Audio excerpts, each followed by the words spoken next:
something. I don't know. I don't know why I didn't put none. Sorry about that. And what's your caseload like? We want to know who's attending this meeting. So I'm going to give you a couple more minutes. While you're filling that out, we're going to go ahead and introduce some people. We've got Dana Charlton from from OSDA, the Ohio Self-Determination Association.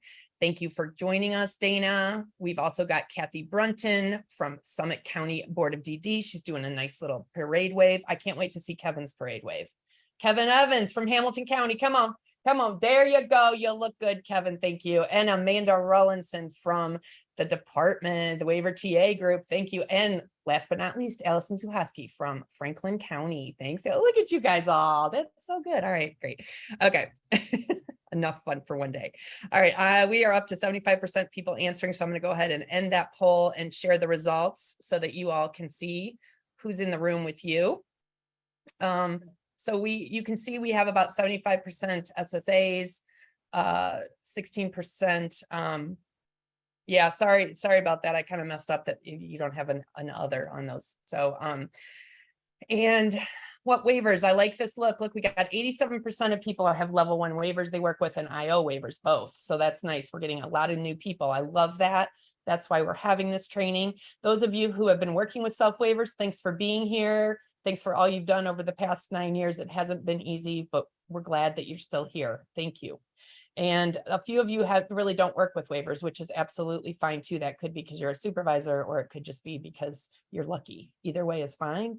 As far as this was an interesting one, we're excited to see how many of you have authorized different following waiver services. So obviously we have a lot of people that have been doing PDHPC and participant directed goods and services, and that is great because of the self waivers. We know we have a lot of those. But we're super excited to see that 64 people have already authorized self-directed transportation that are on this group. Woo, woo, which is a brand new service starting July 1 we're going to talk about. So if you haven't yet and you don't know about it, you're in the right place. We're going to teach you about it. Also, we have some people with clinical therapeutic intervention and support broker, which are less used services that we're going to be doing trainings later on about. And we may be reaching out to you guys because we really do want to learn more about your experiences with those services. So, you know, Lisa, OSDA would love to have some interaction with folks who have authorized support broker. So I'm going to put my email in the chat box. And if any of those 22 people would want to reach out to me so we could have some conversations, that would be great. Great. Yes. And I did save their emails from the last time too. If any of you guys don't know, we had this training last week. You guys are the lucky ones because we've gotten to practice a little bit. So maybe this week will be a little better, but maybe not. I do. So we will probably be reaching out to some people when you do some of these polls. We might say, hey, we noticed that you've authorized support brokerage, you know, and we'd love to have a chance to just talk to you about that. So if you get an email, that's what it's about. Last poll thing was that who's here age-wise, and we've got a great mix of ages. 44% are adults only, 49% are mixed ages, and then we've got you know, the rest of the people, about 15 to 17% are children through transition age. So self-direction is a really generally more popular thing around that group of that transition age, which is why we separate that out. So all right, I'm going to go ahead and stop sharing. And we are going to give you some housekeeping and then we're going to get going. Sorry, it took me so long. I tend to talk too much. So, all right, we did introductions already. There's our roles and where we are. So if anybody needs us, you can find us. You can always email me. My email will be at the end. Before I go into the agenda today, I just wanted to go over the few things about housekeeping. We are recording this. You will not show up. Your cameras are off. You are muted. So, and we don't share out in our recording the chat box usually or the QA. So, feel free to, you know, don't feel like you're being recorded personally. It's really just the presenters that are. We will be giving CPDUs out probably next week. They will be available to claim for this as long as you logged in with how you registered in Member Connect. Trying to think. As far as the Q&A box, feel free to ask questions. You're going to see in a minute, we don't have all the answers. But when you go to the Q&A box, if you have a specific, if you have a general question, ask it in the Q&A box. But also look at who else asked questions in the Q&A box. And if you have the same question, just upvote it. Let us know that that's similar to what you need, because we're developing FAQs. I'm going to tell you, we probably won't have very much time to answer specific questions in this training. We're developing like an FAQ and like, what do we need to give you guys more information out of that Q&A? Some of the questions, if it's an easy answer, we'll answer it and let you see it. But a lot of them won't be answered today. If you want to, if you want to put something in the chat, that's great, but we can't be responsible for seeing questions that show up in the chat box. It goes too crazy, as you can see already. We already have like everybody doing all kinds of stuff in the chat box. But if you want to talk to one of your friends or you want to send us a message or something, feel free. Happy to do that. All right. So the last thing is that we are going until 11 a.m. today. I know that there was some miscommunication. It was set to only 10:30 at the beginning. I'm sorry if you only have until 10:30, we totally understand. I actually only have approval for 1.5 CPDUs. So that's what you're going to get, even if you stay on till 11, but we will share out the recording so you can watch the last 30 minutes if you need to get off. Okay. So, but we realized after the first one, we really can't cover this in 1.5 hours, and it's good information. So we hope you'll stay with us to 11, feel free, but we understand if you have to get off at 10:30 also. Just look for the recording on Member Connect. Did I forget anything, guys? No. You covered it all very quickly. I what? You covered it all very quickly. It's very fast. People will just email me and ask me the same thing, or they'll put it in the chat box. We're good. All right. So what are we going to talk today? We want to make sure you guys realize that this is kind of a basics of self-directed waiver services. Okay. We're not going to get into the nitty-gritty. We're going to talk about, for people that have never, maybe authorized self-directed waiver services or very minimal, we're going to talk about how this self-direction is truly a different way of thinking of waiver services. And also that this is a culture shift for the state and for the people that are served here. So we're doing it different than we did a year ago. And it's different if you've never done it before. Either way, you got to have an open mind. So we're going to talk about why we do self-direction. What's the history of it? Why does everybody say, self-direction? And some more stuff. And then we're going to really hone in on self-directed transportation and participant-directed goods and services, because those two services are both, well, self-directed transportation is in all waivers, and goods and services has been added into the level 1. And we have so many people here with level 1s and IOs. That's what we want to make sure we cover for you guys. All right. So having said that, I want you guys to take a minute, open your mind. We're going to watch a really good movie to hopefully kind of think about, this is new. So if you're one of those people that already have authorized this, you got to take a deep breath and think new. If you're somebody who's never done it before, think new, because it's different than traditional waiver services. And I will start the movie.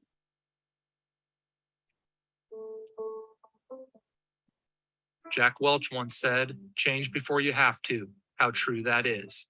Championship leaders understand that in order to remain relevant and competitive, they must foster a culture that embraces change. When you think about the brands that have been around for 100+ years, how they looked in the beginning is much different than how they look now. They changed. The brands they once competed with no longer exist. Why? They didn't change. Grace Hopper once said, "The most dangerous phrase in language is, 'we've always done it this way.' As the leader, you must relentlessly fight this mindset. Don't allow your team to focus on how things used to be, because used to be's don't make honey. Instead, focus on how things are gonna be. Gonna be's make honey. Gonna be's have a clear vision of the future and how they need to grow in order to become that better version of themselves. They understand constant growth requires constant change. Remember what John Maxwell once said, change is inevitable. Growth is optional. Close your eyes and visualize what things will look like in 3 years. How will you need to evolve in order to meet that vision and be a front runner in your space when the time comes? What changes do you need to make? Start making those changes now. As the leader, you have the remote. If you don't like the channel you're on, nobody can change it but you. So stand up and change it. And don't be afraid of the naysayers. As Eleanor Roosevelt said, do what you feel is right for you will be criticized anyways. Trust your instincts. Pursue your vision. Even if no one else sees it, just start the journey. The others will follow. And stay ready. New levels will bring new devils. But the higher you climb, the stronger you'll get. Take pride in being a professional problem solver as you rise. Remind your team that every change you make is an effort to get better. You don't change for the sake of changing. Like Jim Rohn said, life does not get better by chance. It gets better by change. At the core behind every big change is a why, and that why is to get better. Oops. There we go. Oh, Amanda, don't we love that? We need to be the gonna-bees, right? Yeah. So Amanda and we were all watching, and Dana, we were watching this and we were like, oh my gosh, like this is so big for self-direction, because it is evolving, and you're going to hear about historically what we've done right and what we've done wrong a little bit. And we've done some learning about what other states are doing. And we're in this with not just everybody in Ohio, but with everybody, that self-direction needs to continue to evolve and get better. So it's all about being ready for that change and thinking about the most important one that I love right there. Used to be's don't make honey, gonna be's make honey. So Amanda, are you a used to be or a gonna be? I'm gonna say I've always been a gonna be. You always have to move forward, right? I think something super important to take away from this is that we're constantly changing, even in our own lives. When you're changing, you're growing. And so we want that for people that we're supporting in this field. And it's going to be hard. The struggle is real. We all get that, but we are in it together, right? And we've been doing self-direction for, what did you say, 9 years, Lisa? Yeah, I was going to say, Dana, when is it? 2000? Well, I would say that we've had the ability to use self-direction since the day the SELF waiver was approved. And Right. we have we have a lot of people, we'll talk about that, authorized to use self-directed services. But I don't know in the last 9 to 10 years that our system has spent a lot of time as a system promoting it and really trying to make it work for folks. Yeah, that's I would have to agree with that. I don't know that we've been doing it quite right. And that's why we need to continue to tweak it and grow it and evolve it into what self-direction was really meant to be. And that's putting choice in the hands of people that we're supporting. So well said. All right. Just a reminder, I said this at the beginning, right? We don't have all the answers, right? We have some answers, and we have some answers that we might change our mind. And when I've always told my kids, I can give you an answer, but that doesn't mean that I'm not going to change my mind. If you ask me the exact same question in a month. And I'm going to tell you that this world of self-direction and new FMSs and new rules is kind of the same way. We're going to tell you right now how we feel and what we think and what we hear, but it could change a bit. I mean, there is the rule. It's really important to familiarize yourself with the rule, and there has been changes in it. We're going to highlight those. But we also may end up giving just a little bit more, we may be changing it. We might be sitting here a year from now going, okay, this isn't so great. I want you to know this is not a financial management services training. So as you think of questions for that, we all have questions for that. We are excited about having a new financial management service with GT Independence. And we will be continuing to get more training from them, and we will collect any questions you ask for us, but we really we're not going to try to be what we're not going to be, right? So we will answer what we can. All right. So I think that Dana is going to start. Oh, you know what? I forgot, on our title slide, we had Nancy Richards from the Clearwater COG as one of our presenters, and just want to let you guys know that she had an unexpected emergency come up, and she's not gonna be able to be on here, but she's a great resource also if anybody needs anything. And Dana and I are going to take over her slides, so I'm going to go ahead and let Dana talk, and I'm going to pin you, Dana, for a little while so people. You're gonna pin me. Okay. I'm going to pin you. There you go. You're pinned. Well, maybe, I guess pinning is just for me. I'm going to spotlight you is what I'm going to do. Look at Okay. that. Well, you don't have to do that. It's so fun. Now I everybody know. can do. Okay, so why self-direction? The statements on this slide, while it's words that we chose to share with you. We also wanted to include it because these are the things that you can say to people when you're explaining self-direction to someone with a disability or a family member. So what is it and why is it important? It's about choosing the good things you want in your life and getting the help you need to keep them there for you. Many of the people that I know who are using self-direction, they do so much for themselves, and they're so much happier with the providers they have and the things that they get to do. And I think they spend less time going to their SSA to always find the answer to a question, because they have more choice and control over their services. So it's about getting things that you choose to have in your life, not picking things from a list of choices that others give you. It's about someone with a disability speaking up and saying what they want and need, and then having those of you who facilitate the development of the service plan and approve budgets, listen, and then try to make it happen. It's a culture shift for people who get services, just like it's a culture shift for our system. And there is possibly going to be some pushback that we'll all experience, but it needs to move forward because it is the right thing to do. Yeah, when you guys are, I know you guys are putting your names in the chat box. You don't really have to, but if you want to, that's fine. It's great. What I would love you to put in the chat box is if you have a story where somebody might have found a provider and they've got a great story about it, or you kind of had to kind of weave through participant directed goods and services, and then you got a great ending to the story. Let us know. Put your email in and be like, I've got a story about PDGS. I've got a story about support brokerage, because we need that. And we know that a lot of times you probably did have some pushback on that. And I bet that even if you did, when you got it, you were like, yes, because you knew it was what the person wanted, you knew it was driven and all that. So please let us know if you've had some good stories, because we hope in the future to highlight some of these stories. All right. And, I don't know if I want to hear the ones that didn't work out so well, because we know there's a lot where the pushback doesn't work. I have my own ones for that. So yeah. And we can learn from those that didn't work out so well. Yeah.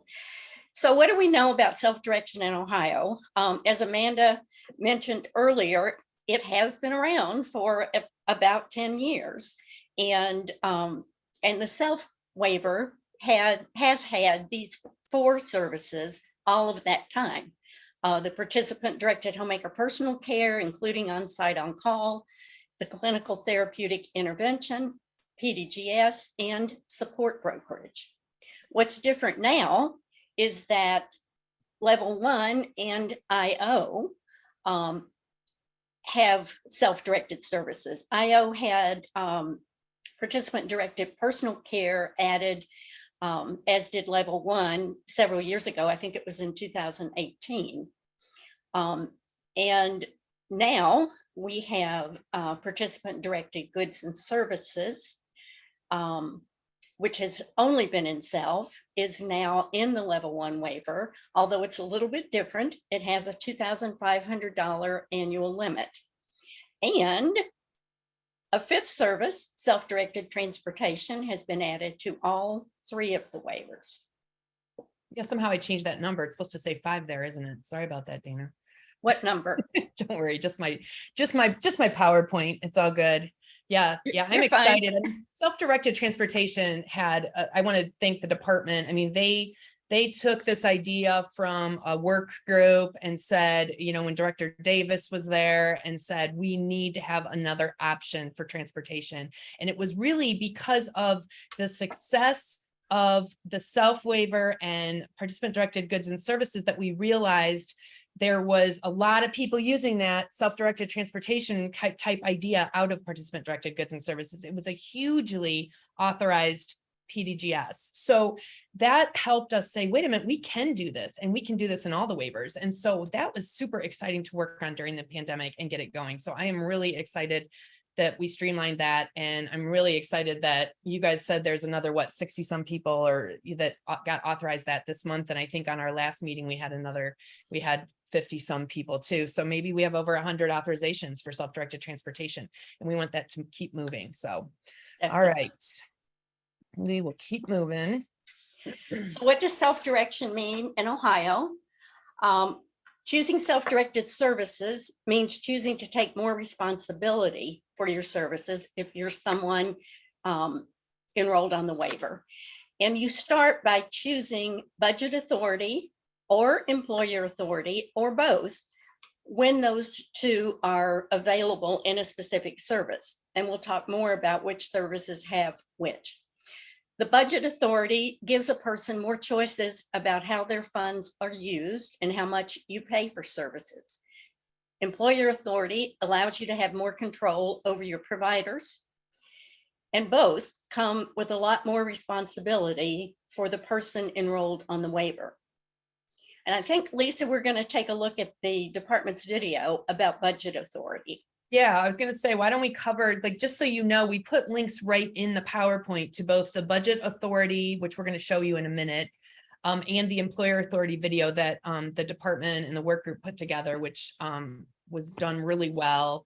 And I just want to throw out, there's a Q&A question right now, Dana, about budget authority and about some stuff around employer authority. And I just want to let you know, like, we're going to watch the budget authority. You're going to have more questions. We're not going to cover a lot about employer authority and PDHPC today, but more information coming, and you can always reach out to any of us in the meantime to talk more about that. So, right. Yeah, I did see that question and would be interested in discussing it at some point. Yeah, if we have time, we can definitely cover it. But, you know, I think the last thing is just that we have to remember that self-direction also comes with more rights and responsibilities for the participant, right? The participant has a lot of more control, but they also have a lot more responsibilities in the process. And that's something that maybe our system hasn't done so well, by the way. I think we've tried really hard to do everything for them and still call it self-direction. So I think that's part of the culture shift, and it's going to be hard for SSAs who really want to do what we've always done with all our other waiver services. And it's going to be hard for some of the participants to get used to, but then they're going to embrace it and be proud and be excited about the fact that they have so much more control. So I'm really excited about that. And Lisa, just like anything else, you know, when someone has that responsibility, it's not going to be perfect right out of the gate, right? Mm-hmm. Whenever we're learning new things in our lives, it takes time and it takes other people's support. You can't do it by yourself. You can't learn how to do your budget authority and your employer authority for all of your services right out of the gate. So it's definitely a learning curve, and we definitely need to support people in learning how to take on that responsibility. Awesome. All right.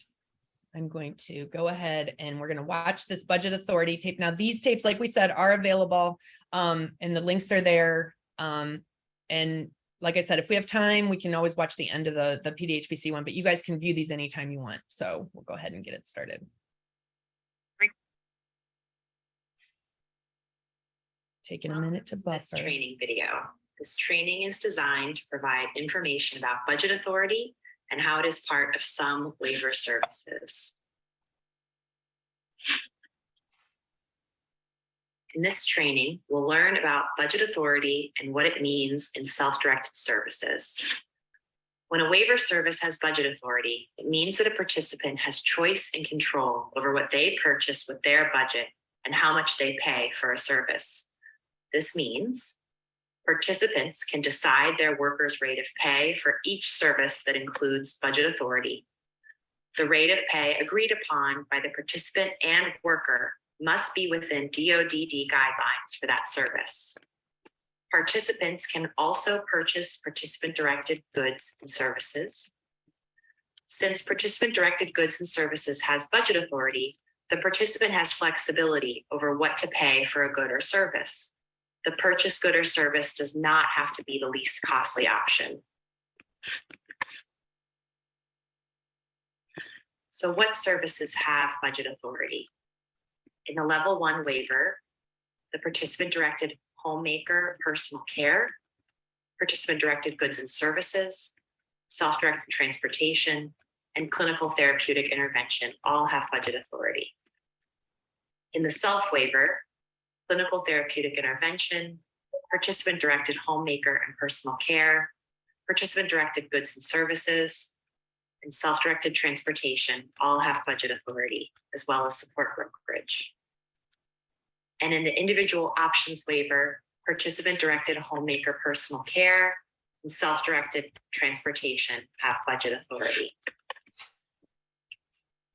The financial management service entity plays a key role in supporting the participant. In particular, the Financial Management Services, or FMS entity, helps participants manage budget authority. And FMS's responsibilities include processing time records and making sure workers get paid on time, processing invoices for participant-directed goods and services, providing regular reports to participants and families to help them keep spending on track, and helping keep participants and representatives in compliance with all DoDD and federal rules. What benefits does budget authority have? When a service has budget authority, the participant has more control over that service. The participant can pay more or less depending on their needs.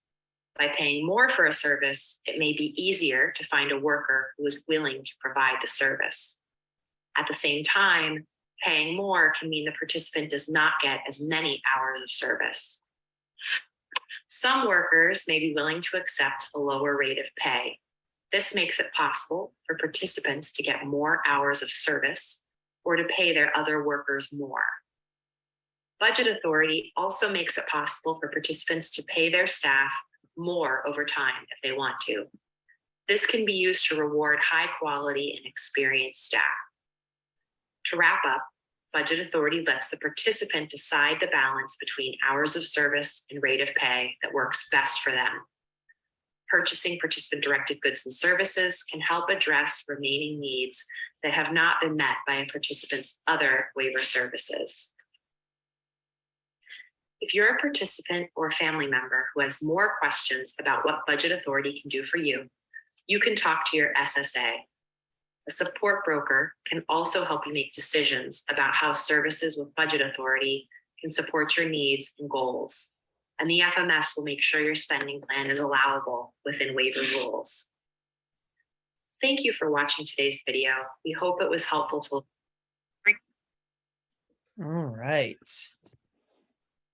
Thanks, Lisa. Sure. So the new age of self-direction. Individuals can choose budget and employer authority, just like the video said. They have more control over their services and their budget. And with the self-direction come responsibilities. Individuals can negotiate rates for their services that are listed here. An independent provider's rate can be negotiated for participant-directed homemaker personal care. And that's when the provider is an independent person, not part of an agency, and employed under common law. You can also set rates for PDGS, participant family stability assistance, an independent provider under clinical therapeutic intervention, and of course, self-directed transportation when it's provided by a family member, a friend, a coworker, possibly even another person with a disability who has a driver's license and meets the requirements. All right. Next slide, please. Thank you. So we put this little chart in the presentation as a quick reference. It's just a quick review of what was in the video. It's real easy to see that the SELF waiver includes all of the self-directed services that exist, where IO only has 2 and level 1 has everything that SELF does, with the exception of support brokerage. And with the slight difference in PDGS, that there is a $2,500 annual limit. So And we- there continues to be no limit on PDGS and the SELF waiver. We've never had that. Another quick reference chart can show you which services have budget authority and which ones have employer authority. Again, it's pretty easy to remember that they all have budget authority, even though there are some little differences in how it's used, depending on the service. Employer authority does not exist for PDGS nor for clinical therapeutic intervention, but is there for PDHPC, self-directed transportation, and support brokerage. Yeah, and this is for me, I'm going to tell you guys, if you are sitting there thinking, what are they talking about budget authority and employer authority, or I don't really understand it. You have a lot of friends with you, by the way. That has been something that we all are trying to learn and work better on, and get better at it. We haven't necessarily always used it well and stuff like that. So when you're asking questions about it, it's really important that if you're talking to somebody who has been, maybe authorizing self, and we may be looking at it a little different now than what we were looking at it in the past. So don't feel bad for asking questions, whether you've been doing it or not, and reach out to the waiver TA folks, reach out to us, to OSDA, to kind of learn more, because we really are trying to get a better handle on that. And I hope that this chart will help the one question that I tried to answer in the Q&A. Like, you'll see that PDHPC does have both budget authority and employer authority. Now, how that looks depends on a lot of criteria. So anyways, we'll just keep going on Right. here, figure out. And I think Amanda's responding to another question in Q&A as to whether budget authority allows the individual to get routine access to see how much the provider is billing. And talks about how it would be hard to manage a budget if your provider is billing more than they should be. And less. one of the Yeah, things either way. to Yeah. really, recognize is to know that with budget authority or employer authority, there is a relationship with the FMS. And one of the roles of an FMS is to monitor that budget for the individual and to provide support to the individual. Someone's saying what chart? I know. We're talking about the chart that's Yeah. on the slide.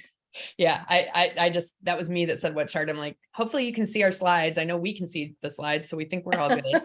Right. If you can't see the slides, please speak up. So in addition to an FMS being there to support, we just wanted to remind people too that self-direction can work for a minor child.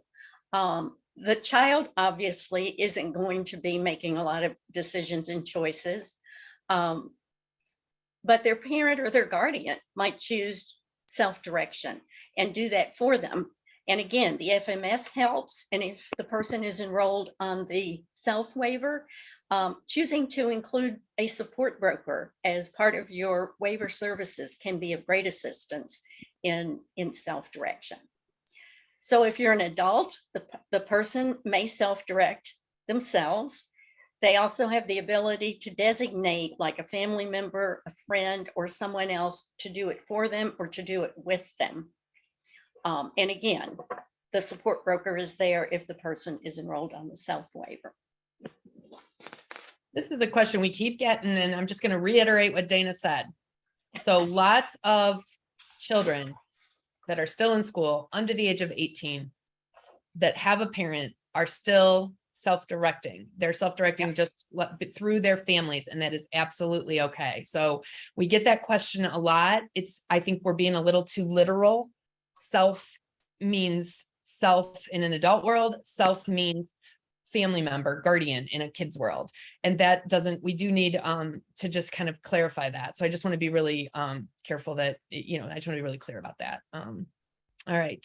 If you have any questions, there we go. I love this one. I can't wait to see the next one. It's going to be a great slide next year that we make.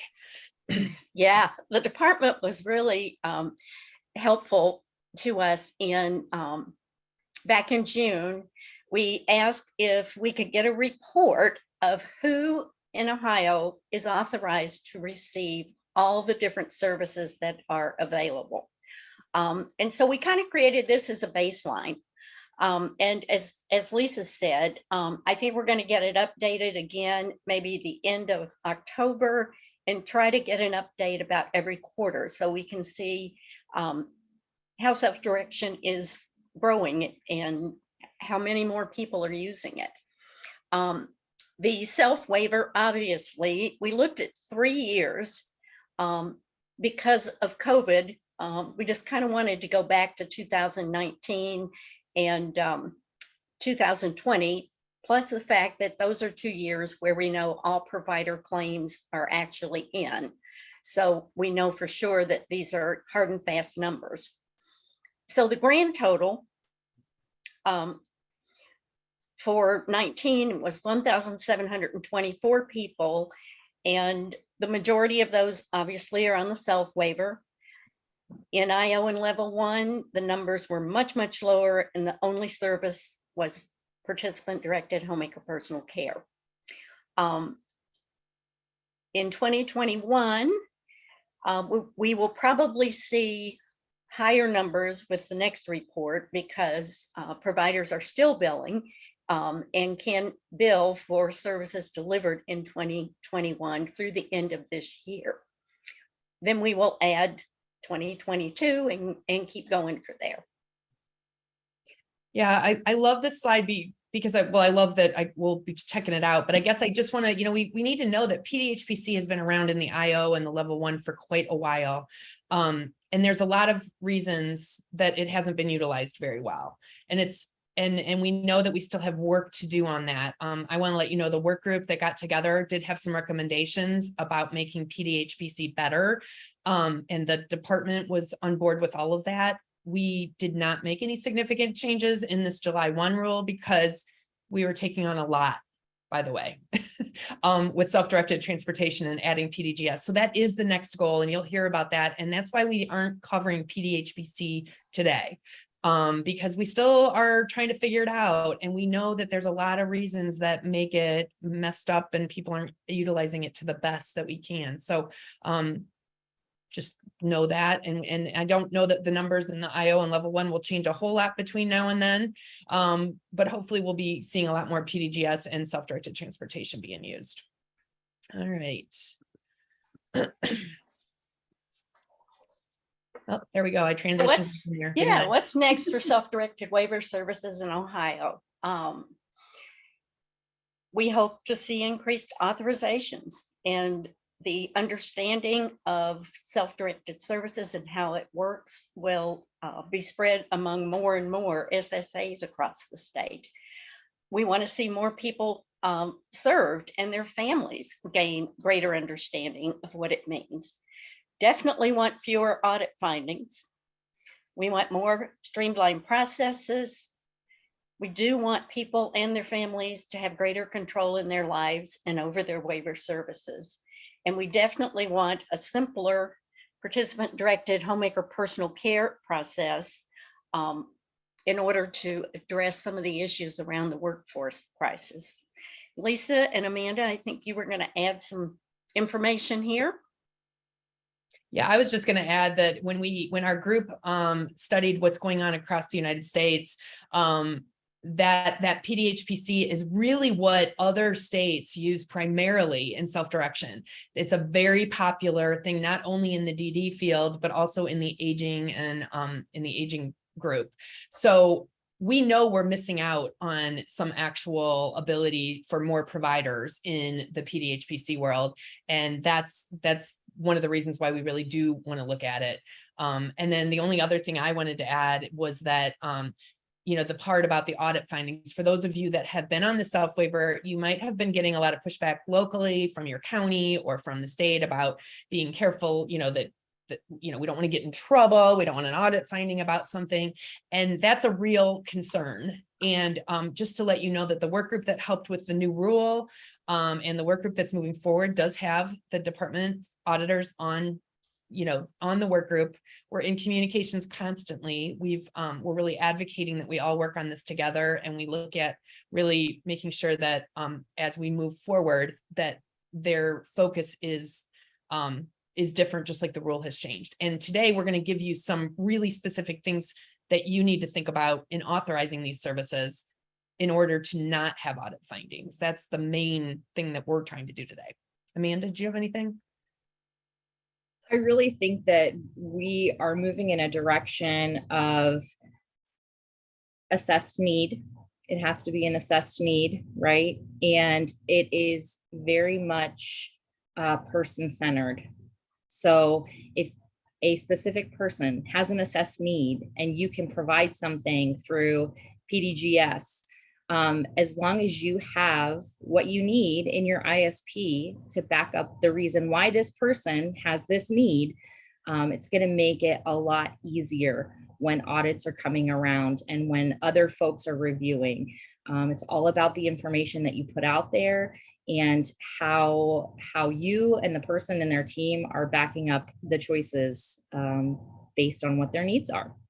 Yeah, Amanda, you actually helped with this slide, and we have it at the end, but I just thought this is a great transition to talk about, that this is where we want to go. This is the direction, is how do we get to yes, right? Is that, instead of just shutting people down and being like, well, we don't do this, right? That's not allowed. This isn't what happens in our county. We tried that before and we had an audit finding, so therefore we're not going to do it. Or the infamous, that's illegal. You can't do that, which, by the way, there is a few things. I mean, we can't do illegal things, but that's not generally an assessed need either to do illegal things. So we're trying to give you some we're trying to give you some other words to say. If you don't know the answer, that's okay. Just say, like, let's keep talking about this. I'm going to check with someone who's done this before.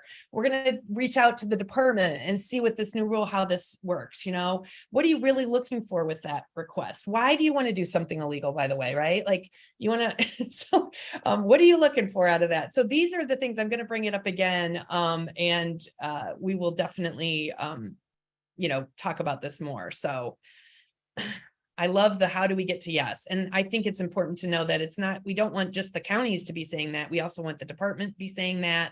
And the FMS, all of us are trying to work to that.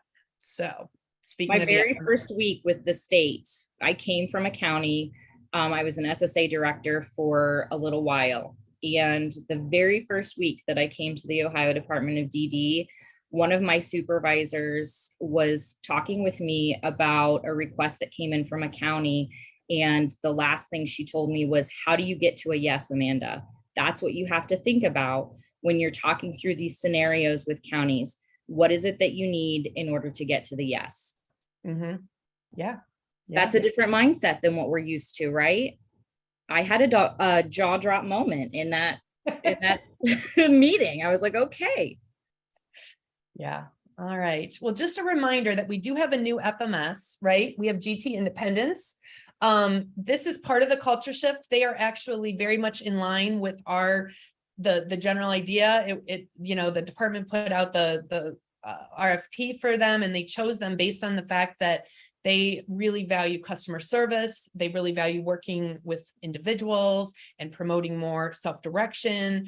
And they have a large capacity for all of that they're going to be providing ongoing trainings, all kinds of stuff. So there's going to be things that we say, this is going to be a question for GT Independence. And we know that maybe we had a really fast transition. I just want to throw out there that it hasn't been 100% easy in the last 7 weeks since they've taken over. Sometimes we've emailed and we don't get an answer. That's not their goal. That's not how they want to be, but it was a really fast transition and there was a lot to change. They had to transition everybody off this, from the self waivers that had already been receiving the self-directed services, and then also start brand new services on 3 different waivers. So it's been a lot. So these contact people are changing constantly.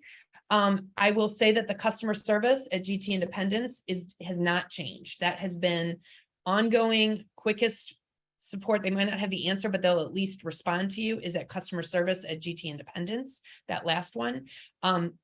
If you're not getting answers and you're an county board and you need some kind of systemic help, that Tiffany Lang has been great. A lot of you maybe have seen her on trainings. She's been around the state.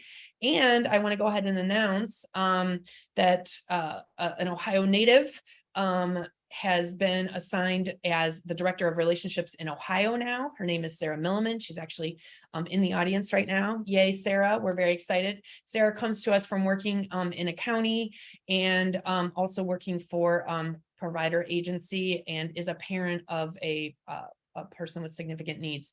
And she will tell you all that herself. So I can go ahead and share that with her.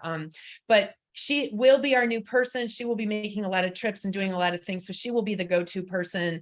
You know, there's the customer service line. There's also going to be a referral email. And then there's Sarah. And then, you know, worst case scenario, we've also got Tiffany here. So we're really super excited about all of that. And they really want to fix things. They know it's not always perfect. We've changed processes a couple times already, but we're going to get to a better place. And in the infamous words of Kevin Evans from Hamilton County, July was a little rough. August is a little better. September is going to be even better. And by October and November, we're going to have this down. We're going to be doing amazing things quickly. So thanks for all of that. And this is Sarah's first week. So yeah, she started. So I was a little scared to put it on there, and we didn't invite her to be on the panel because we were afraid you guys would all ask too many questions about GT independence. So she's just taking notes right now. I think she gave a shout out in the chat. She's scared. We haven't scared her off. So this is just the basics of what the FMS will be doing. And Amanda, I don't know if you want to cover that real quick. Yeah, so our financial management services, they are known as Guardian Track LLC in our MSS system, right? So when you are adding services, you want to make sure that you're looking for Guardian Track LLC. It's not in our system as GT Independence. But financial management services, they're paying invoices for supports that folks are getting. They're tracking the expenses that are coming in for each person. They're going to make sure that they're paying all of the providers, all of the vendors for those self-directed services. They make payroll withholdings so that those independent providers are not scurrying at the end of the year. Oh my gosh, who do I owe? Uncle Sam's coming after me. They don't have to worry about that. They act as the employer of the staff for the person who chooses to have, I'm missing a word, co-employer. They also help make sure that provider meets all the requirements before they provide the services. So, you know, that self-directed transportation service, there's some different requirements for that. And GT Independence is making sure that when they're adding new folks on to provide supports, they're looking at background checks and making sure that all the requirements in rule are met. I want to, Amanda, we can address a couple of these questions live. Lindsay's got, well, let's do the easy one. Patrick asked, who and what pays for the FMS service? Does it come out of the individual's waiver? No, it comes out of the Ohio Department of Developmental Disabilities. So we have a contract with GT Independence, the same as we had with Morning Sun, and we are paying from the state level that support so that folks with self-direction, they don't have to worry about paying another entity.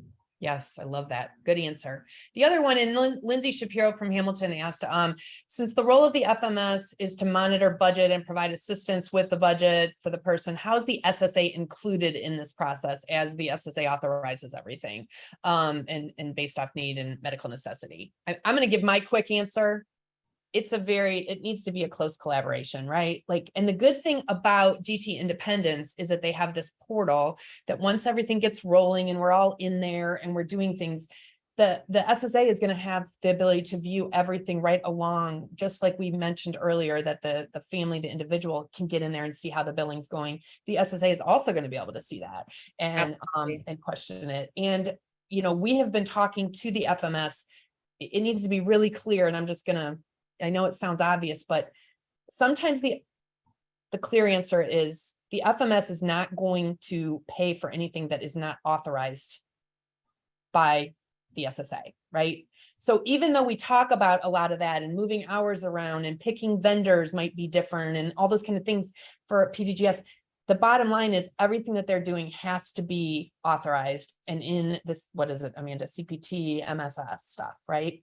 Got to be in a pause. It's got to be in a pause. They can't pay. They can't do anything without that. So they're going to contact you if somebody's asking for something else. And I also want to say here, in the SSA rule, SSAs have to monitor services, right? It's different for every person based on, their needs and what the services are. So the SSAs have access to continue that monitoring. But one good thing is that GT Independence is also there to be an oversight and to look at the services that are being provided. So if you tag team, your monitoring is going to be a lot easier, because if they see something that's not quite right, then they're going to reach out to the SSA. Yeah, love it. All right. Okay, we're going to keep moving. All right, we're going to get into self-directed transportation, and Kathy Brunton just turned on her camera because she's in a new place today than you even were last week when we did this, Kathy Brunton, because you guys have actually gotten some authorizations gone, right? If I remember right. That's awesome. We All have. right. Well, thanks. And we're going to go ahead and I'm going to let Kathy talk for a while because I've been talking too much as usual. So self-directed transportation, and I'm going to tell you, this was the service that I was probably the most excited about coming out in July, because I really think this is going to open up doors for so many people who were reliant on others just for transportation. So self-directed transportation, a new service that helps people use any type of transportation that you or I would have access to go to and from places, or to ask a family, friend, coworker, someone that hey, when I need a ride, would you be willing to take me to go places? So there's two different types. There is the commercial ground transportation. So that would be things like buses, Lyft, Uber, things that are available to the general public. Or it could be a family or friend. And what's really great about the family or friend portion of this is that they don't have to get DODD certified, which is very exciting. So, I mean, they do have to have a driver's license and probably shouldn't have like a whole bunch of points on their license, but all they have to do is get their driver's abstract. They have to send a copy of a background check to GT Independence, and GT Independence essentially pays them under their certification. So that's really exciting. And then in addition, because I know cost is sometimes the thing, GT will reimburse the individual for the cost of those things if it comes back clean. So yeah. Clean, and they end up getting authorized. Yes. That was a myth. We had a little kind of like, snafu early on. It sounded like maybe GT was just paying for all those and woohoo. And it was a free for all. And then we had a couple, and really what it is that once you have the check's been, you've obtained as the person that has chosen, you're the family or friend, you get the information that they need, you save the receipt, and then you get added to the pause and the CPT. That's when they will reimburse you, because otherwise they would just be running checks for people for free randomly. I talked to them about it and they're like, yeah, no, we can't do it unless it gets to the actual point. So as you spread the word, let them know that they will have to prepay early, and then once everything's authorized, they'll be reimbursed. Yeah.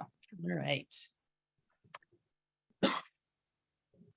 And kind of like what we had said before, this is the intent of self-directed transportation, was because that one of the big issues that we've had are lack of transportation options that were available. And so the intent is to provide those options for people so that they can go to and from the places that they need and want to go. There's a lot of people who are getting jobs and they don't work the day program hours of 9 to 2. And it was hard to find transportation to take someone to work at 5 a.m. or to take someone to work who works second shift and doesn't get picked up until 11 or 12. So this enables people to be able to accept those jobs with variable schedules without worrying that they're going to lose it. It also hopefully would help a little bit with the staffing crisis, because if agencies or providers are literally just there to drive someone, that person doesn't need support in any other way, this could free up some providers to help those who actually do need some of those more hands-on supports. In addition, people can go when they want to go, right? Because before, you'd have to schedule a time with your provider or whatever and make sure that you were able to go. But if someone wants to go to the movies on Friday night and the movie starts at 7 and it's 5, they can just book it. And so nobody panics. HPC transportation and NMT are still there and can still be used in the ways that they've been used previously. So if there is someone who needs support, HPC transportation is still available. Like, that's not being taken away, but this is to open up the doors for people who don't need quite as much staffing support and can do these things independently. Yeah, I think one of the things we've heard, a question we've been asking, I think it's really important to say that one of the main intents was that this is for people who have the ability to travel through the community independently, that they don't, so if we have a provider going to take somebody to the grocery store, and they're sitting in the car or they're walking around the grocery store with them, but really the only need is the actual transportation.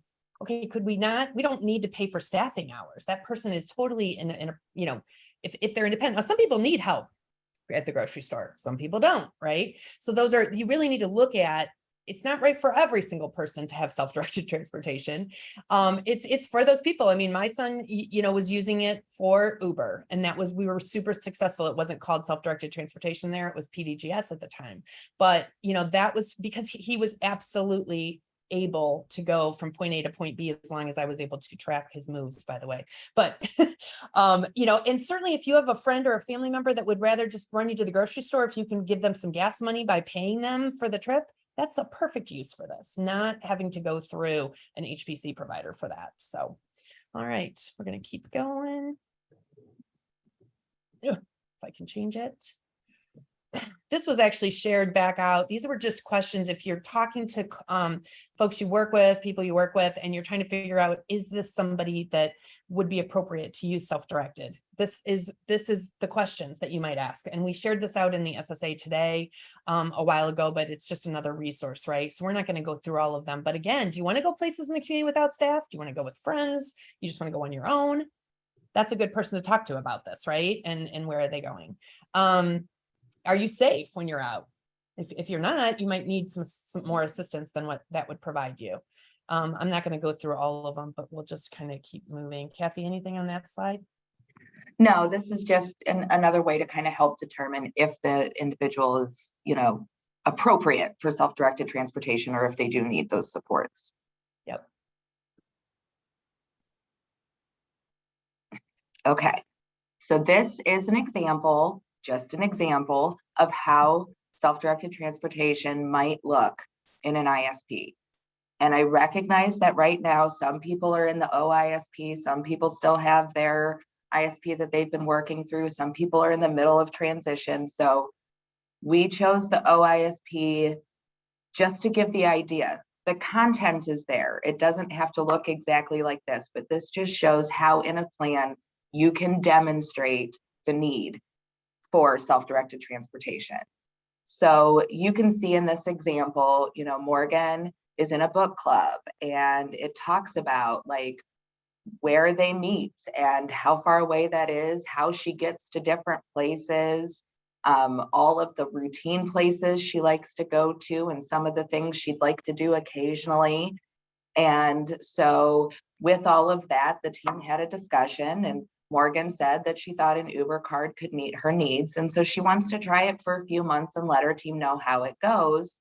And then they confirmed, like she is going to be able to keep and maintain receipts, because that is another aspect of things is, a person who's self-directing is going to have the ability, or have someone who is willing to help them submit some of these things to GT, so that GT can first of all get reimbursed for the service that they've sent out, but also, so that we can make sure that the money is being used for the things that it's intended for in the plan.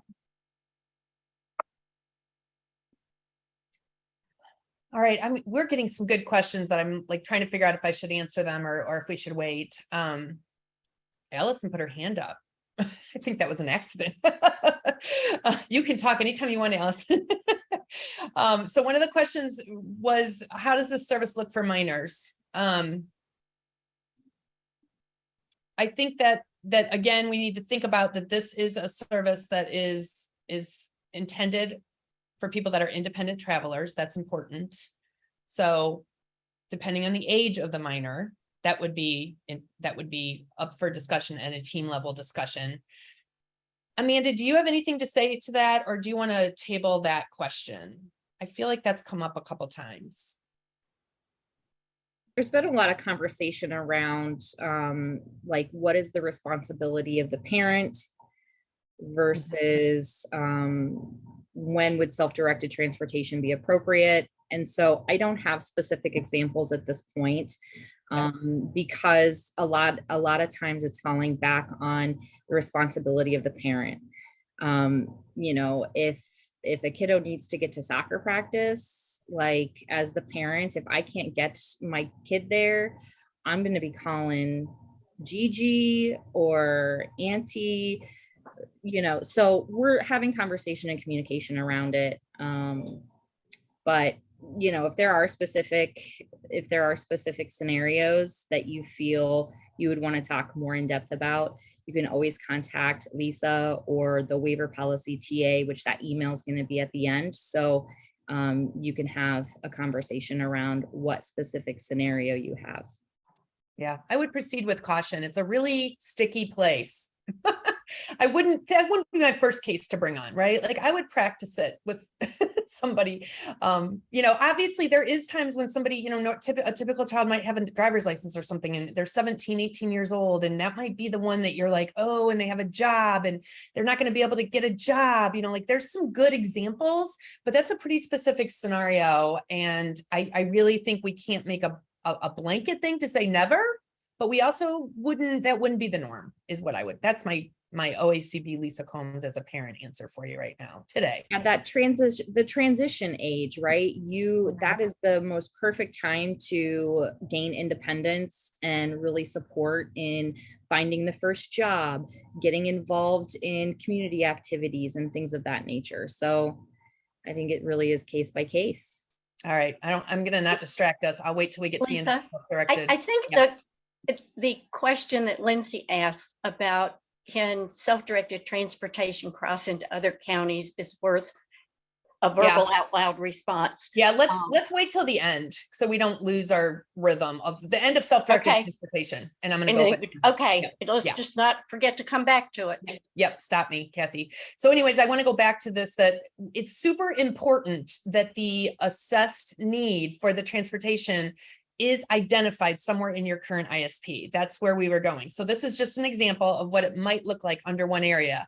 So that is one of those things when I was talking about audit findings, that's one of the things we got feedback from the auditors, is that there wasn't always for any kind of self-directed services, a real clear link in the assessment that there was an assessed need. So that's why we're giving you examples of it. And I just don't want to lose our train of thought, even though I took us there. So go ahead, Kathy. So this is an example of what it looks like in the paid supports area of the OISP. So again, this is going to look different depending on what plan you use. But this does show you that the provider, when you're authorizing, is always Guardian Track. That for self-directed transportation, that would be, like Amanda said earlier, GT Independence's provider name in MSS. So Guardian Track gets authorized. And then this shows an example of someone who's going to use some sort of public ground transportation, and also someone who is using a friend or family member to take them out. So in this case, she is going to use ride shares to go out to some of her stuff, and she'll get $100 a month to go toward that. And what's nice about that is it's not exclusive to Uber. Excuse me. She can use Uber, but if there's not an Uber driver available, then she can try Lyft. Or if some of the places she goes has access to, there's bus stops and she can do that, she can get herself a bus pass and then use the remainder of that money for Uber and Lyft for things that aren't on the bus route. And then under that shows that her family's going to be driving her to work and picking her up using the per mile rate for about 12 miles per round trip. So it's going to be authorized up to 3,000 miles per span. All right. Awesome. Awesome. Here's that yucky thing I hate, Kathy. And I love. So here's MSS. So this is just an example of what it looks like in MSS. In this particular example, it's someone who is going to be getting a bus pass every month. So again, you see the provider in there is Guardian Track. We have the start date, end date. What the service is always self-directed transportation. So that makes it really easy. When you get under the unit type and vehicle type, the unit type will say it's either an item per mile or per trip. And then the vehicle type, that changes depending on what you say. So for an item, it's usually the voucher, card, pass, or token, or it would be modified, non-modified, because there's different rates for that in the per mile. And then how much per unit, how many units. So this is going to be authorized for 3 months. So it's 3 units, or 3 units per month. So it's 10 units for fiscal year 2023. And I love that this example. Oh, sorry. Go ahead, Amanda. Well, I would like to call out because we've had several folks call in to the state and just, I don't know how to authorize. There is a separate tab. If you look at the top, when you're going into the self-directed services, managing self-directed services, you must click on self-directed transportation tab that you see grayed out. And that will give you this whole new page that you're going to build your transportation on. And that's for all waivers. You have your own self-directed transportation tab. I think Kathy had to teach that to GT Independence, didn't you? I had to teach a couple things on MSS. Yeah, MSS is not everyone's favorite system. And you got to remember from a systems issue, like GT Independence is learning Ohio. They're in like 17 other states. And they're like, our system, in case any of you guys are ever questioning it, is very unique. And has a lot of different things. And so they are on the learning curve, just like we all are. So they are part of our struggle, and they're trying to get into our system and understand how to read it and show what's been authorized. So, okay. I'm going to keep going. These are really just resources for you guys. We're not going to, to read them out loud. They're in the rule in the appendix, and you guys hopefully have this. But if this is an easier format for you to look at, it just gives you the service codes and the billing units. And I just wanted it to be really easy to see. And you'll see that there's under self-directed transportation, there are multiple ways for the billing units and for the service codes. So you really got to be sure what you're actually authorizing. Anything we should bring out about this, Kathy? I don't think so, except that when you are doing the per trip, that actually is a negotiated rate. So per trip, it can only go up to $12 per one way, but that is negotiated. So someone could say, I'll just throw you $5 every time you take me somewhere. And if that, driver is like, sure, then that's what it is. And that needs to be worked out with GT Independence, very similar to like participant directed HPC or something, where they'd have to know the rate so that you can authorize it correctly. Yes, and this is specifically when you're choosing a person or a provider not the commercial vendor. So this has nothing to do with Uber, just to keep it real clear. This is Uber is whatever the rate is for Uber. And that changes too. So that's a fun one to try to figure out. And I was going to point out on that MSS in the authorization that it's, there isn't a science to authorizing a certain amount when you're talking about that commercial, because the rates change all the time. And I loved that they authorized it for 3 months so they could see how usage was going and utilization and what it was costing people, because you may have to check in and change that up every once in a while based on need and what the rates are. Okay. All right, these are just some ideas about when you're talking to people about negotiating a rate with a person, a family, a friend, if they want to do it by trip. So this could be a family member, this could be a neighbor, it could be a coworker. And a lot of people we saw in PDHPC went for the max negotiated ability rate. And I just want to caution you to do that. Let's encourage our folks to advocate for themselves. If somebody's giving them a ride to some place that they're already going, do we need to pay them $12 every single time? I don't think so. Right? If they're already going there, it might only be a couple bucks. It might only be, $5 enough for gas. And it might change within that. It might depend on what time of the day it is that they're taking somebody. If they have to get up at 4 o'clock in the morning to take somebody, that might be a little bit more money than if they're taking them at, 10 a.m., right? Which is a much more convenient time maybe. So, even though the SSA may or may not be really helping negotiate that rate, you can help the person think about these questions, right? Let's think about this. What would be fair? You're traveling 2 miles, you're traveling 20 miles. If somebody's traveling 20 miles and they want to do it per trip, okay, well, maybe $12 makes sense, right?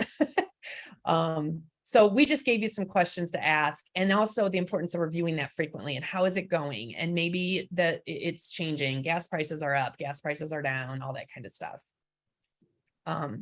So yeah, it's $12, up to $12 each way. And again, I caution just going straight for the $12, because then when you need a ride at 2 a.m., how are you going to pay them more? You can't, right? All right. I've also heard some people say $12, that's a really low amount. Oh, I didn't move enough. My lights turned off. $12 is a really low amount. And I think that's because we're thinking of it again in terms of an NMT waiver rate where someone's getting 20 some dollars a trip. But if you think about it, I'm probably a little cheap because I work in social services and all, but I'm not asking, if I need a ride somewhere, I'm probably not saying, hey, can I give you $20 to take me to the grocery store? When I'm throwing gas money at one of my friends or someone, it's $5, maybe $10, depending on where I'm going. So that rate, in my opinion, is not super low. That's pretty comparable to what we would be doing with someone when we're paying out of our own pocket. Yeah, absolutely. I think that's super important to think about and I think our folks, we all think about waiver rates. We all think about this. This is a different service. This is self-directed. This is supposed to be more like the natural rhythm, right? We're just hey, you're my neighbor and you're going to the grocery store and I would love to go each time with you. When you go, I'll give you $5 each way, or I'll give you $5 round trip. So $2.50. Yeah, why wouldn't we do that? I think that's totally appropriate. All right. We're going to keep moving. So here is if you're going, and this was a slide I was supposed to change. This is somebody that you want to do the same thing. They're not necessarily certified through the department. They've been approved through the FMS, and they've decided they don't want to bill per trip. They want to bill per mile so that it's different every time, and they're going to keep track of when they take you. So again, here's the rates and the codes for the per mile. And again, this is not certified driver. This is just a family or friend person taking somebody and wanting to get paid per mile. And there's different rates for modified vehicle or non-modified vehicle. So keeping that in mind. All right. So what's next for self-directed transportation? We're running late, which is a big shocker. We really hope you guys are checking in with people. This is a brand new service to Ohio. This is actually a brand new service to the United States and CMS, to be quite honest. There's very few states that are kind of, dabbling in this, and we're learning as we go. There's a lot of questions around receipts and that is questions that you really need to talk to the FMS about. They do have some systems that streamline that process in some situations. In some situations, people might have to keep receipts, right? And so I really want people to know that things could change. We're going to give more guidance as we do, and you should really be checking in and seeing how it's going for people. If they're not using the service, we need to either take it off or change it up so that it's something else that they can try. My son started with Uber cards to help him get places on campus and out in the community. And, we used it a lot for like 2 or 3 months, and then he didn't need them anymore. And then we ended up gathering a bunch. That's not going to happen on the way that we're doing it. We're going to be checking in. The FMS is going to be checking in and seeing if people are using this and saying like, hey, you're not really using this. What's going on? So we really want you to stay on top of it. We're all learning together. We put some, remember to talk to your local county people that have already worked with self waivers, because lots of them were doing PDGS and kind of covering things like this. You can also, if they don't have the answer that you're looking for, or you need more information, there's your contacts for customer service at GT Independence, waiver TA, waiver policy TA. And of course, me, I'm happy to help out. So, all right. I So wanted to let's jump in really quick. Yep. Jump in really quick because we have a receipts question. You do have to keep your receipts, right? GT Independence has been really great about meeting the person where they're at. So if you have the ability to screenshot your Uber receipt and send it in an email, you can absolutely do that. If you have paper receipts, asking someone to help you scan those in, taking a picture of it with a cell phone and sending it in.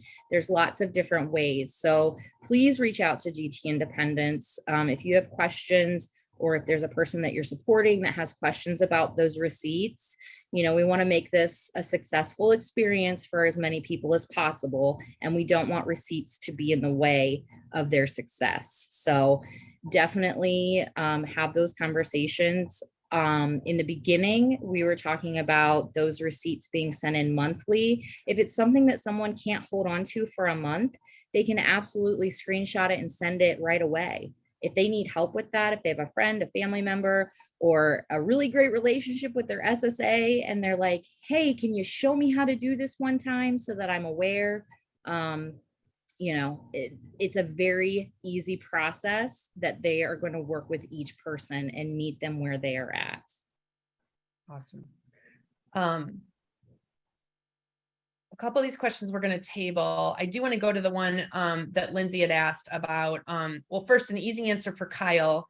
Can you use both self-directed transportation and NMT for example, an individual is going to be starting work, but it's 35 minutes drive to and from, absolutely you can. You could do a combination. You could take NMT home, self-directed transportation there. You could have NMT for work. And then if there's an assessed need outside to get someplace else, you could use self-directed transportation for that. It really needs to look at what, both the level 1 and the self do have a waiver cap, and we really need to be smart about what we're using. And we always want to be a good steward of waiver funds, and the person might want other things. So we need to look at what makes sense, what is going to make sense. So that answers that question. Lindsay's question was, I had a SSA ask, are we able to authorize self-directed transportation for a Greyhound bus to take someone to Florida, for instance, or does it have to stay within the county? Again, there has to be an assessed need. This is a discussion at the team level. We haven't taken this on yet, right? We don't know the answer for this person. Obviously, I don't know why she needs to get to Florida. I don't know what the purpose of it. We don't use waiver services for things that are strictly recreational, right? Like, I don't know, there's something about that in the rule somewhere. Is there a circumstance where somebody might need to cross the state line? I don't know. I have no idea. And certainly the county lines is not an issue. Within the state, that is not an issue, as long as there's an assessed need and it makes sense and it's the way to handle it. I've gotten that question too, Amanda. I don't know if you want to add anything in there.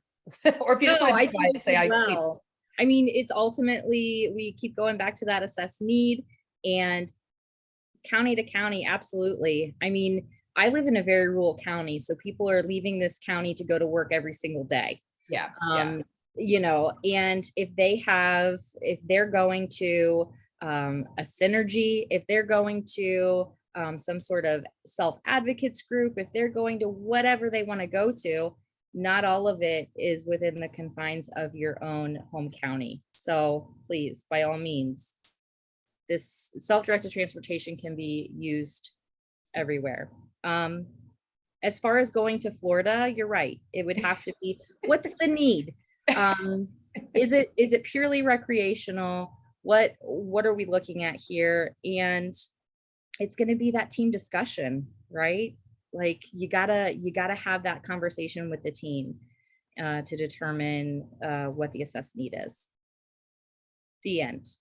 The end. All right. There's a couple more questions in here. We're going to work on typing them or dismissing them or putting them in the FAQs. I don't think we need to take more time because I want to make sure that we, they're very kind of FMS-y in many ways. So I want to get to our next, we want to open up, we're going to clear our minds of self-directed transportation for a hot minute, which is in all 3 waivers. And now we're going to go to participant directed goods and services, which is available on both the self waiver and on the level 1 waiver right now. And we hope in the future, if it goes well, that it'll be available on the IO because we don't want anybody left out.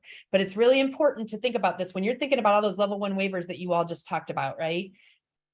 There's a lot of bad rumors in the state about participant directed goods and services and how the hassle they are. And they're you got to go through all these things and there's rules and there's prohibitions and blah, blah, blah, all this stuff. We want you to cleanse your mind of what was. We're not gonna be's on this. I'm sorry, we're not used to be's, we're gonna be's, right? So this is a great video to talk about change and how to maybe think about it when you're talking to your teams about this. And I will start that video.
Whoops.